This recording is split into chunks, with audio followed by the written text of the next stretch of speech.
그동안에도 무덥긴 했지만 중부지방에 계신 분들은 한층 더 심해진 폭염에 놀라셨을 겁니다.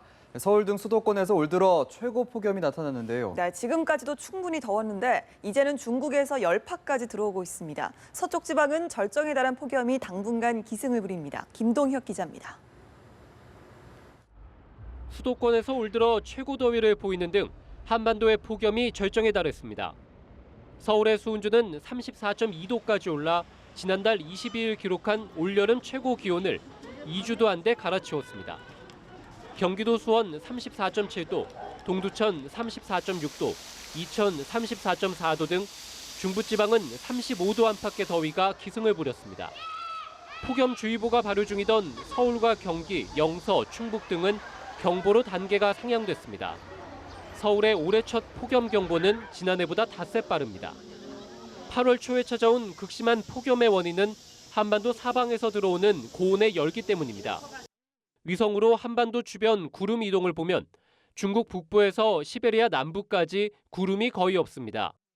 뜨거운 햇볕이 방해 없이 곧장 지면으로 쏟아지자 이들 지역은 지상부터 상공까지 고온의 공기가 빽빽이 들어차 있습니다. 이렇게 지면부터 달궈진 건조한 중국발 열파가 한반도로 접근하고 있습니다.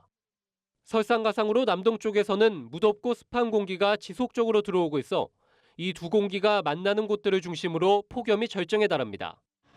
당분간 서울과 경기, 영서 등 수도권과 충청, 호남 등 서쪽 지역에서는 올 들어 최고 폭염이 기승을 부립니다.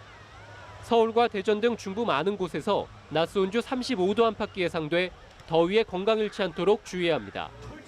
남부지방의 무더위도 지속되는 가운데 중부지방은 금요일까지 낮 수온주가 35도 안팎을 보여 폭염이 절정에 달하겠습니다. 올여름 한반도에 들어온 열기가 제때 빠져나가지 못하는 경우가 빈번한 만큼 경우에 따라 주말까지도 경보에 달하는 극심한 폭염이 지속될 가능성도 있습니다. 연합뉴스TV 김동혁입니다. 질병관리본부는 지난달 31일부터 이달 1일까지 이틀간 전국에서 폭염으로 총 99명의 온열 질환자가 발생했다고 밝혔습니다. 이에 따라 올 한 해 전체 온열 질환자는 862명으로 늘었고 사망자는 10명입니다. 이는 지난해 같은 기간 발생한 온열 질환자 616명보다 40%가량 급증한 겁니다.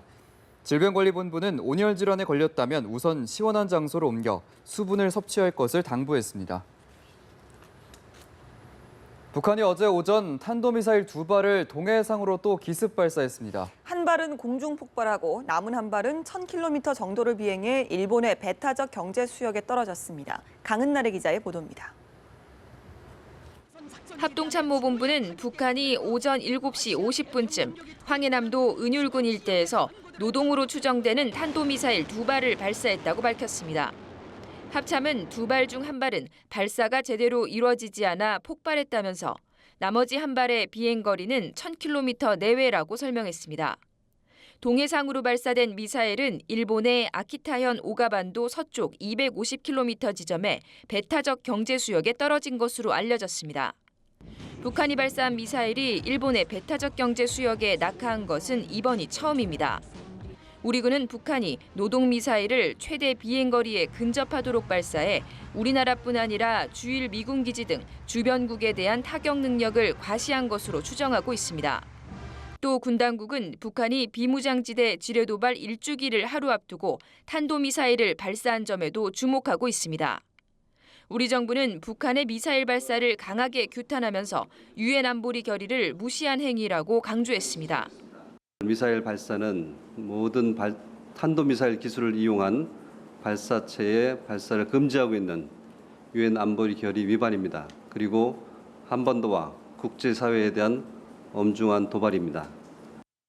북한은 현재 동서해에 항해금지 구역을 선포해 미사일을 추가 발사할 가능성이 큰 것으로 알려졌습니다. 연합뉴스TV 강은나래입니다. 북한이 어제 노동미사일로 추정되는 탄도미사일 2발을 발사한 데 대해서 유엔 안전보장이사회가 한국 시간으로 오늘 새벽 긴급 회의를 소집했습니다. 안보리는 미국과 일본의 요청에 따라 한국 시간으로 오늘 오전 5시부터 긴급 회의를 열어 북한의 도발에 대한 대응책을 논의한다고 유엔 관계자가 밝혔습니다. 안보리는 북한이 발사한 미사일 중 한 발이 일본의 배타적 경제 수역에 낙하한 것을 위중한 도발로 받아들이고 신속하게 회의를 소집한 것으로 보입니다. 반기문 유엔 사무총장은 북한이 국제사회의 일치된 요구에 따라 태도를 바꿔 진지한 대화 과정으로 복귀해야 한다고 말한 것으로 전해졌습니다.